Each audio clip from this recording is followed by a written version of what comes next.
जया, रेखा और सुषमा तीनों जुड़वा बहनें हैं। तीनों बहुत पढ़ाकू हैं। वो तीनों स्कूल में अच्छे मार्क्स लाते हैं। मुझे बड़ा होकर आईएएस बनना है, और मुझे बड़ा होकर डॉक्टर बनना है, और मुझे लॉयर बनना है। ये सुनकर उनकी माँ जानकी कहती है, हाँ हाँ, बन जाओगी बेटी, बन जाओगी। अच्छे से पढ़ाई करो, एक ना एक दिन तुम्हारा सपना जरूर पूरा होगा। उनको सपोर्ट करने वाली उनकी माँ ही है, नहीं तो गांव में लड़कियों को पढ़ाई लिखाई करवाता कौन है। उनके पिता श्यामलाल तो उन लोगों को स्कूल भेजना ही नहीं चाहता था। अरे ये तीनों लड़कियां हैं, ये पढ़ाई करके क्या करेंगे? उससे अच्छा है ये घर के काम काज पर ध्यान दे। लेकिन ये सुनकर जानकी ने कहा, सुनिए जी, जमाना बदल गया है। अभी लड़कियों को पढ़ाई लिखाई करना जरूरी हो गया है। इन्हें कम से कम स्कूल तो जाने दीजिए। जानकी की तमाम कोशिशों के बाद श्यामलाल ने हाँ किया था। तीनों स्कूल जाकर पढ़ाई कर रहे थे, अच्छे मार्क्स भी ला रहे थे। ऐसे ही वो लोग 12वीं कक्षा पार कर गए। तीनों 18 साल के हो गए तब श्यामलाल ने कहा, अब तुम लोग जवान हो गए हो, अब तुम लोगों की शादी करवानी होगी। लेकिन पापा, हम पढ़ना चाहते हैं, हम नौकरी करना चाहते हैं। फालतू की बातें मत करो, लड़कियां नौकरी नहीं करती, ये हमारे गांव की परंपरा के खिलाफ है। अफसोस कि मुझे कोई बेटा नहीं हुआ। जानकी श्यामलाल को समझाने लगी, लेकिन कुदरत का खेल तो देखो। कुछ ही दिनों बाद जानकी को हार्ट अटैक आया और वो चल बसी। और उसके कुछ दिन बाद जया, रेखा और सुषमा के चाचा यानी कि श्यामलाल के बड़े भाई रामलाल उनके घर आए और श्यामलाल से बोले, तेरी बेटियां 18 साल की हो गई है। हमारे घर में तो बेटियां 16 साल भी पार नहीं करती। क्या कर रहा है तू? परिवार का मान सम्मान मिट्टी में मिला रहा है। रामलाल श्यामलाल को अपनी बेटियों की शादी करवाने के लिए जबरदस्ती करने लगा। अब तो श्यामलाल को रोकने के लिए जानकी भी नहीं रही। श्यामलाल ने तीनों की शादी तय कर दी। एक ही परिवार के 3 लड़कों के साथ जया, रेखा और सुषमा की शादी तय हो गई। नहीं, शादी करूंगी तो सारा सपना खत्म हो जाएगा। हाँ, सब कुछ मिट्टी में मिल जाएगा। बहनों, हमें जो करना है वो शादी के बाद ही करना होगा। पिताजी तो शादी करवा के ही मानेंगे। और कुछ ही दिनों बाद तीनों की शादी हो गई। तीनों ससुराल चले गए और वहां जाकर घर के कामकाज में लग गए। लेकिन तीनों शादी से पहले पढ़ाई लिखाई करते थे। घर के कामकाज में वो माहिर नहीं है, इसीलिए उनकी सास बिमला उनको ताने मारने लगी। लगता है तुम लोगों की मरी हुई माँ ने तुम्हें कुछ नहीं सिखाया। ताना सुनकर भी तीनों चुप रहे, क्योंकि उनके पास अभी बोलने के लिए है ही क्या। ना वो कुछ कर सकते हैं, ना ही कहीं जा सकते हैं। बिमला ने साफ साफ कह दिया, देखो, शादी से पहले जितनी मर्जी पढ़ाई कर लिए हो, लेकिन इस घर में वो सब नहीं चलेगा। लेकिन तीनों ने कुछ और ही सोच रखा था। एक दिन जब बिमला कहीं गई हुई थी, तब जया ने रेखा और सुषमा से कहा, अभी माँ जी नहीं है, चल कॉलेज का फॉर्म भर कर आते हैं। तीनों ओपन यूनिवर्सिटी का फॉर्म भरने के लिए निकल गए और लौटते वक्त एक बैग में किताब भर कर ले आए। लेकिन घर पहुंचते ही उन लोगों ने देखा कि उनकी सास बिमला उन लोगों के सामने खड़ी हुई है। कहाँ गए थे? वो, हम बाजार गए थे माँ जी। इस बैग में क्या है? बाजार के सामान। दिखाओ मुझे। तीनों मुश्किल में पड़ गए, लेकिन शायद भगवान कुछ और चाहते थे। उसी वक्त घर के बाहर कबाड़ी वाला आ गया और विमला को बुला लिया। विमला बाहर चली गई। हाँ, आज तो बाल बाल बच गए। तीनों ने कॉलेज की पढ़ाई शुरू कर दी। तीनों के पति काम के लिए बाहर रहते हैं, इसीलिए रात को तीनों एक ही कमरे में सोते हैं। एक कमरे में तीनों रात रात भर पढ़ाई करते रहे। बिमला के तीनों बेटे महीने में एक बार घर आते हैं। ऐसे ही दिन बीतने लगता है।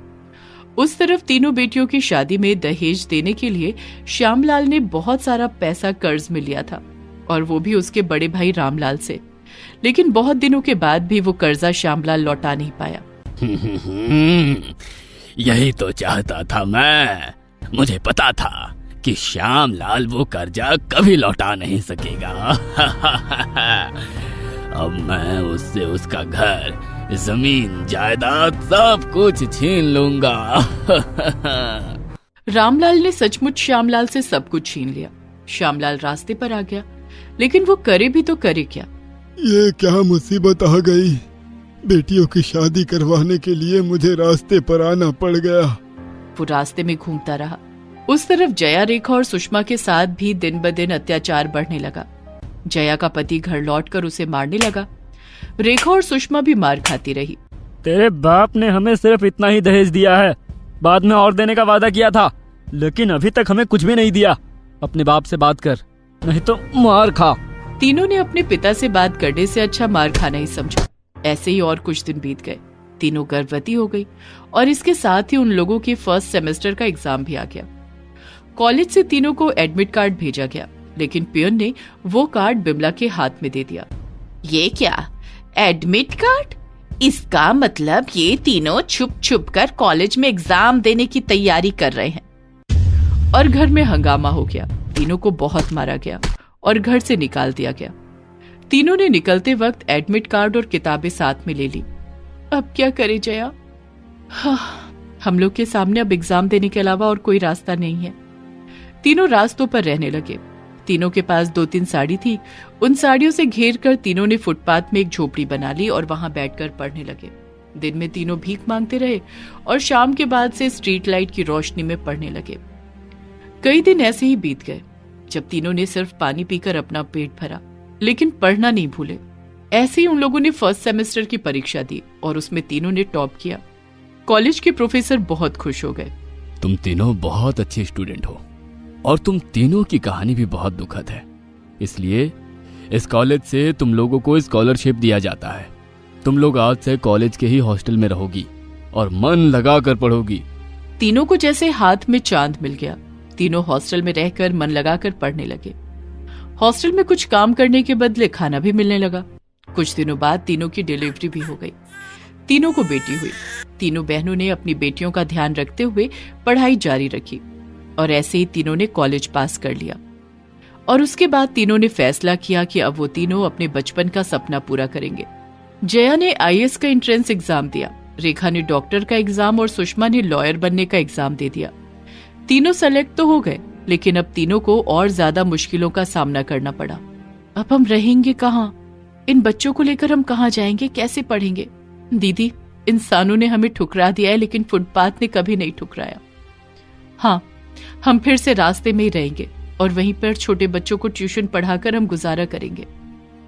वो तीनों अपने अपने बच्चों को लेकर रास्ते में ही बस गए। वहीं पर एक ट्यूशन सेंटर खोल लिया और वहीं पर दिन के वक्त बच्चों को पढ़ाने लगे। ट्यूशन सेंटर से मिले पैसों से वो तीनों अपने बच्चों को पालने लगे और रात को स्ट्रीट लाइट में तीनों पढ़ने लगे। ऐसे स्ट्रगल करते हुए तीनों ने सभी एग्जाम में टॉप किया और अपनी मंजिल पर पहुंच गए। जया आईएएस बन गई, रेखा डॉक्टर और सुषमा लॉयर बन गई। आखिरकार हमारा सपना पूरा हुआ। इसे पूरा करने के लिए हमने कितनी मेहनत की। हे भगवान, आपका बहुत बहुत शुक्रिया। तभी उन लोगों के सामने एक भिखारी आ गया। भगवान के नाम पे कुछ दे दो, भगवान तुम्हारा भला करेगा। उस भिखारी का चेहरा ठीक से दिखाई नहीं दे रहा है, क्योंकि उसका चेहरा मूंछ और दाढ़ी से भरा हुआ है। देखकर लग रहा है कि यह जन्मों का भूखा है। जया के पास कुछ पैसे थे। जया जैसे ही उस भिखारी को पैसे देने गई, वो भिखारी चिल्ला उठा, बेटी, तू, जया, मेरी बेटी। असल में ये श्यामलाल है। रास्तों पर भटकते हुए इसकी ऐसी हालत हो गई है। जया और रेखा और सुषमा भी श्यामलाल को पहचान गई। आपकी ऐसी हालत कैसे हुई? तब श्यामलाल ने सब कुछ कहा, कैसे रामलाल ने उसे धक्के मारकर घर से निकाल दिया है। ये सुनकर सुषमा ने कहा, आप चिंता मत कीजिए, अब मैं एक लॉयर हूं, मैं आपको आपका घर वापस दिला दूंगी। और इसके बाद रेखा ने श्यामलाल का ट्रीटमेंट किया और उसे ठीक किया। और उसके बाद सुषमा ने लॉयर होने का फायदा उठाकर रामलाल पर केस ठोक दिया और केस में रामलाल हार गया और श्यामलाल को उसका घर और जमीन जायदाद वापस मिल गया। जया ने आईएएस होने का फायदा उठाकर अपने ससुराल वालों को जेल में बंद करा दिया। ये देखकर श्यामलाल ने तीनों से माफी मांगी। बेटी, मुझे माफ कर दे, मैं गलत था, तुम्हारी माँ सही थी। लड़कियों को पढ़ाई लिखाई करके अपने पैर पर खड़ा होना चाहिए, नहीं तो ये दुनिया उसे जीने नहीं देगी। मुझे माफ कर दे बेटी। नहीं बापू, माफी मत मांगिए। आप ये समझ गए हो, यही बहुत है। यही चीज सभी माता पिताओं को समझनी चाहिए। हाँ, लड़कियां सिर्फ घरों के काम के लिए नहीं होती हैं, उसे पढ़ाई लिखाएं और उसे काबिल बनाइए। तीनों बिल्कुल सही हैं। आखिर पढ़ाई लिखाई करके ही तीनों को सुख मिल पाया है। इसीलिए हर एक लड़की को पढ़ना लिखना चाहिए, खुद के पैर पर खड़ा होना चाहिए। ट्रेन बहुत तेजी से चल रही है। एक एक करके हर एक स्टेशन पीछे छूट रहा है। अंजलि चुपचाप ट्रेन के अंदर बैठी हुई है। वो गर्भवती है, उसकी आंखों में आंसू है। वो अपने ससुराल के बारे में सोच रही है। माँ जी ने मेरे साथ ऐसा क्यों किया? इस हालत में मुझे निकाल क्यों दिया? अब मैं कहाँ जाऊँ? मेरे पास तो इस ट्रेन का टिकट भी नहीं है। अंजलि काली है, ऊपर से गरीब थी, इसीलिए पहले ही दिन से वो अपने ससुराल में अपनी सास और पति से उल्टी सीधी बातें सुनती आई है। लेकिन फिर भी वो ससुराल में ही रहती थी। लेकिन उसके बाद वो गर्भवती हो गई और उसकी सास ने एक दाई माँ को बुलाया। दाई माँ ने कहा, अरे ये मैं क्या देख रही हूँ? इसे तो बेटी होने वाली है। बेटी, ये तो मनहूस निकली। ये सुनकर अंजलि के सास और पति गुस्सा हो गए। जिसकी शक्ल अच्छी ना हो वो तो मनहूस ही होगी। बेटा, इसे इस घर में रखकर कोई फायदा नहीं है। इसे इस घर से निकालना ही होगा। इसके बाद उसका पति अपने लिए एक लड़की ढूंढता रहा और कुछ महीनों बाद जैसे ही उसे एक लड़की मिली, उसके पति और सास ने मिलकर उसे घर से निकाल दिया। निकल जा, हमें तेरी और कोई जरूरत नहीं है, निकल। कभी लौट के मत आना, नहीं तो तेरे साथ साथ तेरी बेटी को भी मार डालूंगी। अंजलि डर के मारे वहाँ से भाग गई और इधर उधर भटकती रही। इस शहर में रहना मेरे बच्चे के लिए खतरनाक है। अगर वो लोग मुझे और मेरी बेटी को खत्म करने की कोशिश करेंगे तो क्या होगा? मैं इस शहर से दूर चली जाऊंगी। अंजलि एक स्टेशन के पास नहीं थी। एक ट्रेन को प्लेटफॉर्म पर खड़ा देखकर वो उस पर चढ़ गई। उसने देखा कि ट्रेन लोगों से भरी पड़ी है। एक सीट खाली देखकर वो उसमें बैठ गई, लेकिन तुरंत एक आदमी ने कहा, हे, तुम्हारे पास इस सीट की टिकट है क्या? टिकट? नहीं, टिकट तो नहीं है मेरे पास। मेरे पास टिकट के पैसे भी नहीं है। तो फिर तुम यहाँ नहीं बैठ सकती। टीटी आएगा तो यहाँ से उठा देगा। पता नहीं कहाँ कहाँ से चले आते हैं ये लोग। पैसे नहीं है, बच्चा पेट में लेकर घूम रही है। उस आदमी को क्या पता कि अंजलि किस हालत से गुजर रही है? वो तो बस अंजलि ही जानती है। अंजलि उस आदमी की बात सुनकर उस सीट से उठ गई और बाथरूम के सामने बैठ गई। अंजलि की हालत बहुत खराब है। उसके पेट में दर्द हो रहा है। ऊपर से वो बाथरूम के पास बैठी हुई है। बाथरूम से खतरनाक वाली बू आ रही है। मक्खियाँ घूम रही हैं। लेकिन अंजलि करे तो क्या करे? वो बस बैठ कर ये सब कुछ सोच रही है। लेकिन तभी कमरे में टीटी आ जाता है। टिकट दिखाइए, टिकट दिखाइए। टीटी को देखकर अंजलि घबरा जाती है। टिकट? नहीं, मुझे यहाँ से भागना पड़ेगा, नहीं तो ये टीटी मुझे इस ट्रेन से उतार देगा। अंजलि को और कोई रास्ता नहीं मिला। वो बाथरूम के अंदर घुस गई और तभी उसके पेट में बहुत ज्यादा दर्द शुरू हुआ। वो बाथरूम के अंदर ही दर्द से कराहने लगी।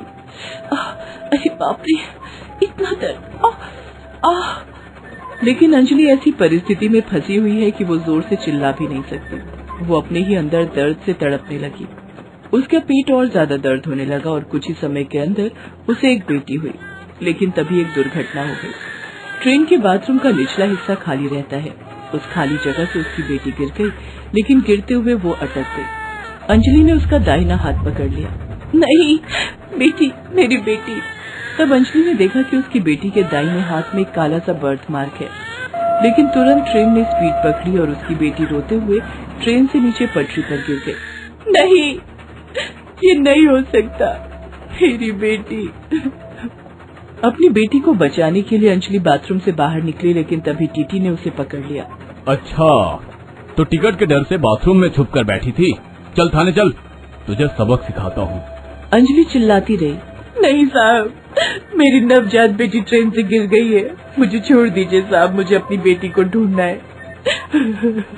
अच्छा नौटंकी है, मैं तुझ जैसों को पहचानता हूँ। चल, अभी तुझे मजा चखाता हूँ। वो टीटी अंजलि को पकड़कर थाने ले गया। वहाँ अंजलि को जेल में कैद कर दिया गया। अंजलि रोती रही, गिड़गिड़ाती रही, लेकिन किसी ने उसकी बात नहीं सुनी। मुझे अपनी बेटी के पास जाने दीजिए साहब, मुझे जाने दीजिए, मेरी बेटी मर जाएगी साहब। चुपचाप बैठी रह वहाँ पे, नहीं तो डंडा पड़ेगा, डंडा। उस तरफ रेल की पटरी पर अंजलि की नवजात बेटी पड़ी हुई है। वो जोर जोर से रो रही है। ट्रेन की पटरी के पास एक बड़ा सा खेत है। उस खेत में बिरजू नाम का एक किसान और उसकी पत्नी बिमला काम कर रहे थे। बिमला को रोने की आवाज सुनाई दी। ये बच्चे की रोने की आवाज कहाँ से आ रही है? बिमला ने ट्रेन की पटरी के पास आकर देखा कि वहाँ एक बच्ची पड़ी हुई है और वो रो रही है। हे राम, इस बच्ची को यहाँ कौन फेंक कर गया? कलयुग है बिमला, घोर कलयुग। यहाँ हम दोनों को एक बच्चा तक नसीब नहीं हुआ। और किसी ने बच्चा पाकर भी फेंक दिया। हाय बेचारी, सुनो जी, क्यों ना इसे हम दोनों रख ले, इसे भी एक परिवार मिल जाएगा और हमें एक बेटी। बिरजू को ये बात पसंद आई। दोनों ने बच्ची को गोद ले लिया। उन दोनों ने उस बच्ची का नाम जूही रखा। वो दोनों जूही को पालने लगे। उस तरफ कुछ ही दिनों बाद अंजलि जेल से छूटी और अपनी बेटी को खोजती रही। बेटी, बेटी कहाँ है तू? बेटी कहाँ है? अपनी माँ को छोड़कर कहाँ चली गई है तू बेटी? अंजलि ने शहर के एक कोने से दूसरे कोने तक छान मारा, लेकिन उसे उसकी बेटी नहीं मिली। वो पागल सी हो गई। बेटी, मैं तेरे बिना नहीं रह सकती बेटी। मुझे पता है तू मेरा ही इंतजार कर रही है। अंजलि पागल होकर हर एक स्टेशन के बाहर भीख मांगने लगी और लोगों से ठोकरें खाती रही। उधर जूही बड़ी होने लगी। बिमला और बिरजू ने उसे अच्छे संस्कार दिए और ऐसे ही 18 साल बीत गए। इन 18 सालों में बहुत कुछ बदल गया। अंजलि बूढ़ी हो गई, जूही जवान हो गई और बिमला और बिरजू बीमार होकर दुनिया छोड़कर चल बसे। जूही गांव से शहर आई और एक कॉलेज में एडमिशन ले लिया। पहले ही दिन उसकी मुलाकात रोहिणी से हुई। रोहिणी एक महंगी गाड़ी से उतरी और उसके बाद उसके पापा भी उतरे। उसके पापा और कोई नहीं बल्कि अंजलि का पति रमेश है। लेकिन जूही को ये सब कहाँ पता। जूही रोहिणी से टकरा गई। एक्सक्यूज मी, देख के नहीं चल सकती तू? गांव की गवार। ये बोलकर रोहिणी ने जूही को एक थप्पड़ मार दिया। तुमने मुझे थप्पड़ क्यों मारा? अमीर हो तो क्या कुछ भी करोगी? तभी रमेश ने कहा, हाँ वो करेगी, क्योंकि वो मेरी बेटी है और मैं इस कॉलेज का पार्टनर, और तुम्हें इस कॉलेज में रहना है तो दिन रात मेरी बेटी को सलाम ठोकना होगा, नहीं तो मैं तुम्हें निकाल दूंगा। रोहिणी भी हंसने लगी। जूही को बहुत बुरा लगा, लेकिन उसने ये सब ना सोचकर अपनी पढ़ाई पर ध्यान लगाया और कॉलेज के 3 साल बीत गए। जूही को अपनी मेहनत का फल मिला। वो IAS बन गई। उसके पास अभी बहुत ज्यादा पावर है। वो मन लगाकर काम करने लगी। इस शहर को मुझे और बेहतर बनाना है ताकि रोहिणी और उसके पापा जैसे लोग इस शहर में ना रह सके। एक दिन जूही ऑफिस के बाहर निकली और देखा कि एक बूढ़ी भिखारिन भीख मांगने आई है। असल में ये भिखारिन और कोई नहीं बल्कि अंजलि है। जूही ने अंजलि को अपने दाहिने हाथ से कुछ पैसे दिए और अंजलि ने जूही के हाथ में वो काला बर्थ मार्क देख लिया। बेटी, मेरी बेटी? जूही ताज्जुब में आ गई। बेटी? कौन आपकी बेटी? तुम मेरी बेटी हो। मैं कब से तुम्हें ढूंढ रही थी। मेरी बच्ची, मेरी बेटी। मैं भी अपनी असली माँ को ढूंढ रही हूँ। मुझे जिन्होंने पाला था उन्होंने कहा था कि मैं किसी रेल की पटरी पर मिली थी। वो अभागिन मैं ही हूँ जिसने तुझे ट्रेन के बाथरूम में जन्म दिया, लेकिन उसके बाद अंजलि ने सब कुछ खुलकर कहा। जूही ने अंजलि को गले लगा लिया।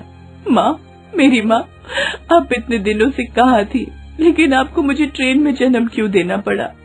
अंजलि ने उसे बताया कि कैसे उसके पति और सास ने मिलकर उसे घर से निकाल दिया था। ये सुनकर जूही गुस्सा हो गई। माँ, ले चलिए मुझे उस घर में, मैं उन लोगों को सजा दिलवाऊंगी। अंजलि जूही को उसके ससुराल ले गई, जहाँ जाकर जूही ने रमेश और रोहिणी को देख लिया। आप हैं इनके पति?